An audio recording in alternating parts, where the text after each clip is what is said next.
Holly Casso, and I'm a second year student at Barton College in Eastleigh. I also live in Southampton, Itchin, the fourth smallest majority in the country, I think. But I'm so thankful that Charlotte has asked me to speak today. This is an incredible opportunity and privilege that I just couldn't turn down. I want to start by telling you that I'm not actually old enough to vote, because I'm not yet 18.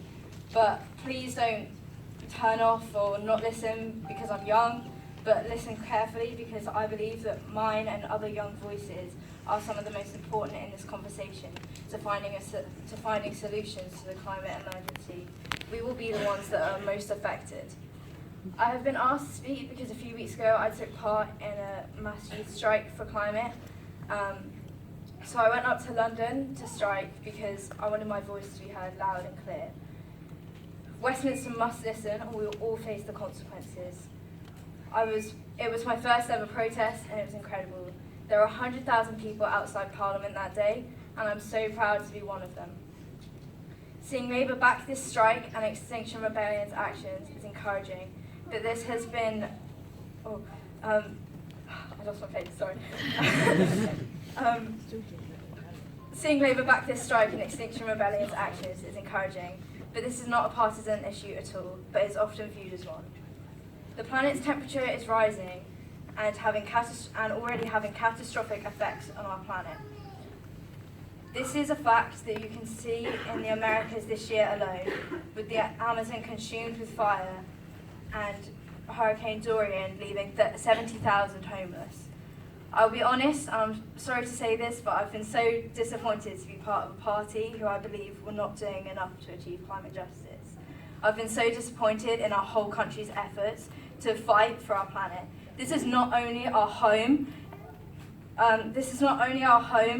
but I lost my face. This is not only our home, but more should be done to protect it.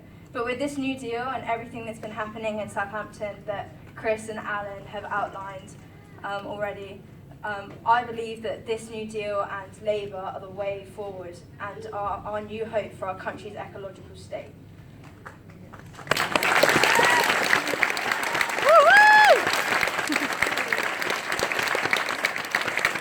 Our political system is currently dominated by conservatism, and a key element of the theory is change to conserve. But this has not been the way of the past 9 years of Tory government.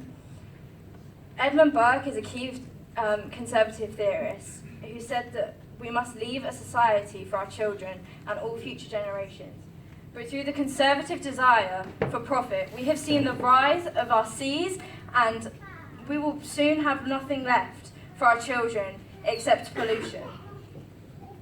And through conservative desire for profit, we have seen a rise in the top 100 corporations who have contributed to more than 70% of global emissions since 1988.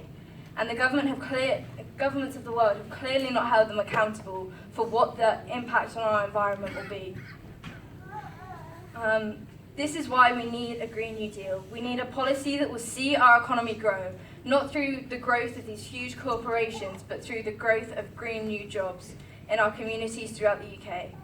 We need to bring an end to fracking and an increase in renewable energy sources. We must be carbon neutral by 2030.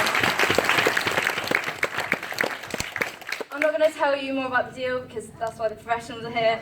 I'm going to tell you why this matters to me and why it should matter to all of you. So, why have I chosen to strike from school when why should I waste my time walking around London shouting when I could be in school getting an education and preparing for my exams? I think the sign I used at the climate strike accurately describes my opinion best. It read, "Why are we studying for a future that we won't have?" As I said earlier, I'm a second year of college in my A-levels, but I believe that it's so much more important for me to stand up for my beliefs and to use my voice for something bigger than myself and to make the government listen. So far, they haven't listened to the educated scientists saying that we need to make a radical change. But I know that if enough people make enough noise, then they will have no choice but to listen.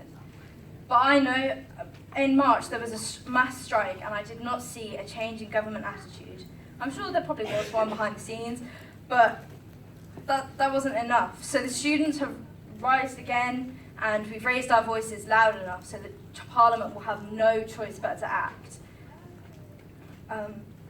I'm so happy to see that the young people in the UK and around the world are finally being heard, and that politicians are starting to listen. Climate change will have a greater effect on me than those in power. Mr. Johnson will not see the country swallowed by rising seas in his lifetime. He will not see the global temperatures rising above 1.5 degrees. He will not see the oceans filled with plastic. But I probably will. And this scares me. The uncertainty of my future scares me. I should be worried about my grades, which university I'll go to, or if that boy likes me. But here I am, scared for my country and everything, because Mr. Johnson and his predecessors do not care about the impact on the young, the poor, people of colour and the global south. He just cares for profit. I am stood here scared that extreme weather will not only hit harder and more frequently, but will take more and more lives. The Conservatives need to know that in the end, no amount of money will save them from a climate catastrophe. A deal needs to be made to protect my future, the future of your children, your grandchildren, your great-grandchildren. Every child should have the freedom to run around outside in the sunshine without the worry that hundreds of species are dying at potentially 10,000 times faster than the natural extinction rate. Why must young people and children be the driving force in achieving climate justice? Please think about what you are doing to our own home. Be conscious consumers. Think about where you put your money, your actions, your vote. Think of me and those younger than me fighting for a cleaner planet, because this fight is our only hope. Thank you.